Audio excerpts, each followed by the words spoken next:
croyais qu'il fallait que je maîtrise plein de choses, que j'ai un business plan ultra précis, que je maîtrise tous les plans de mon business avant de me lancer, alors qu'en fait, il faut juste se lancer, on apprend sur le chemin.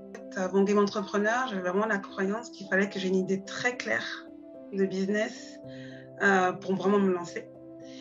Et avec Game Entrepreneur, je me suis rendu compte que ce n'était pas la peine, qu'il fallait savoir dans quelle direction à peu près y aller, être dans le mouvement, commencer l'entrepreneuriat et que la super idée allait venir en chemin en fait.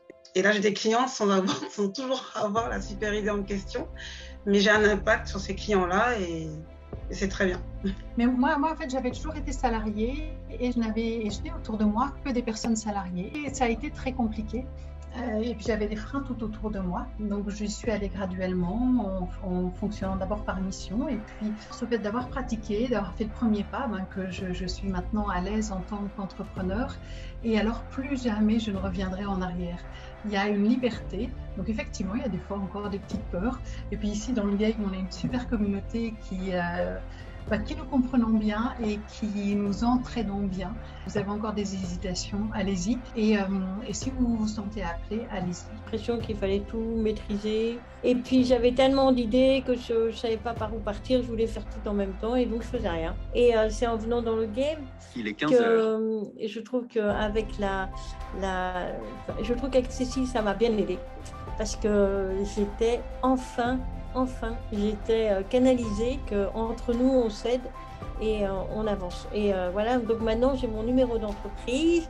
Je me suis fait payer par mon premier client, patient, voilà, quand même vachement avancé. Donc, moi, j'encourage.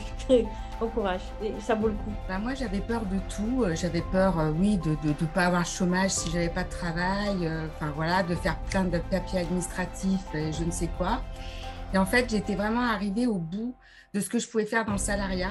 Et surtout, ce qui était important pour moi, c'est que je voulais montrer un autre modèle à mon fils et donc qui avait une autre façon de vivre sa vie. Et alors, ce qui est dingue aujourd'hui, c'est qu'on travaille ensemble et qu'on est ici dans le game et que, en fait, on n'a plus aucun doute, même si tous les jours, on a peur de plein de choses. Mais l'entrepreneuriat, c'est magique et c'est un super modèle à montrer à ses enfants notamment. Et qu'il fallait avoir tout sur le papier pour se lancer, que je devais tout savoir et qu'en fait, il y avait une fiche de poste d'entrepreneur, que je n'avais pas ça dans les tripes. Voilà.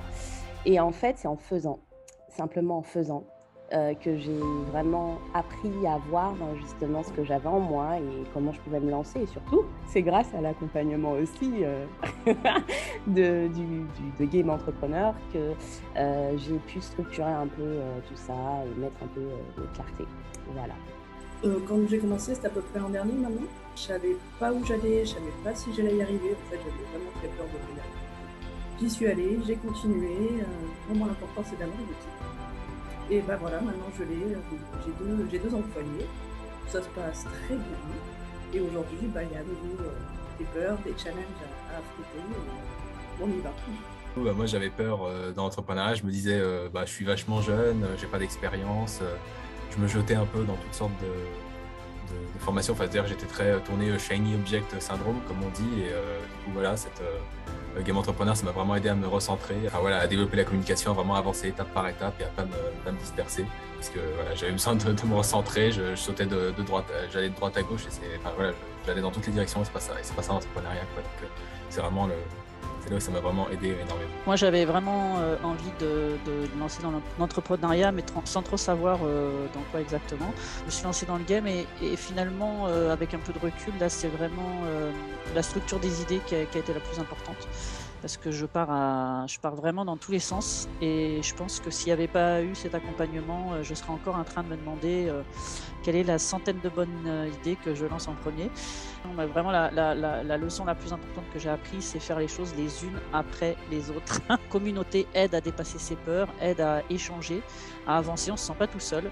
Et voilà, pour ça, merci Game Entrepreneur. Il faut y aller, c'est comme un saut en avion. Le plus dur, c'est de se lancer. Mais voilà, en tout cas, je vous encourage tous à aller dans ce sens-là. Vous ne regretterez pas. Donc moi, j'avais du mal à trouver ma place dans les emplois salariés que j'ai pu avoir. En fait, j'avais beaucoup d'idées différentes, mais je ne savais pas du tout vers quoi m'orienter. Et puis au final, je fais le saut et je ne le regrette pas du tout parce que C'est en faisant, en étant dans le game que j'ai su vers quoi m'orienter grâce à l'accompagnement, que j'ai vraiment trouvé ma voie. Je suis beaucoup plus sereine tous les jours parce que j'ai plus la pression d'aller dans un lieu travailler et faire un travail qui ne me correspond pas du tout, quoi. Donc là, je fais ce qui me plaît tous les jours, même si bien sûr c'est en développement, il y a des challenges à relever tous les jours, mais c'est ça aussi qui fait qu'on s'ennuie jamais en fait. Ma plus grande croyance, c'était mon manque de légitimité. Parce que quand j'étais jeune, j'avais ce côté très timide, toujours ce syndrome de l'imposteur, toujours ce côté sentiment d'infériorité par rapport aux autres. Et quand j'ai commencé à faire ce métier où je devais conseiller des personnes, les accompagner, les former et tout, je ne mets pas ma voix. Donc pour faire des vidéos, des podcasts et tout, je trouvais ma voix bizarre et j'avais du mal à l'écouter. Je n'aimais pas comment j'écrivais, on me reprochait de faire plein de fautes, d'être nul face à la caméra ou en conférence. Et je me suis dit, oui, qui je suis pour inspirer les gens? J'avais ce truc de, c'est pas pour moi. Et surtout, l'entrepreneuriat, on doit représenter une forme de leadership, que ça soit auprès de nos clients ou même auprès de nos équipes et tout. J'avais toujours ce truc, sentiment d'infériorité. Et je dis, c'est vraiment pas pour moi et je ne devrais jamais faire ça. Et aujourd'hui, j'inspire des milliers de personnes. Il y a des personnes qui me font confiance, qui me disent régulièrement, grâce à toi, je me suis remis au sport, grâce à toi, j'ai lancé mon business, grâce à toi, j'ai retrouvé justement du sens dans ma vie, dans personnel, professionnel. Et c'est vrai que ça me touche beaucoup parce que vous pouvez montrer que c'est possible. Et quand je me demandais mais qui je suis pour inspirer les personnes, je me rends compte qu'on est tous en capacité d'inspirer les autres à travers notre histoire, à travers nos challenges, à travers ce qu'on arrive à surmonter et qu'on a tous quelque chose à apporter. Et aussi le fait de montrer, oui, même en tant qu'antillais, on peut réussir même à l'international, en tant que personne, peu importe qui vous êtes et tout, il y a des gens aussi qui ont besoin de voir que vous êtes arrivé, que eux, ils voient que c'est possible. Donc je pense que c'est ça aussi la contribution qui me dépasse, qui nous dépasse. Et ça montre que quelle que soit la forme d'entrepreneuriat, on peut avoir un impact, peu importe d'où on vient, peu importe la croyance qu'on peut avoir sur soi-même. Donc ce petit message, j'espère qu'il vous a vraiment inspiré et que vous allez pouvoir vous lancer et faire le grand saut.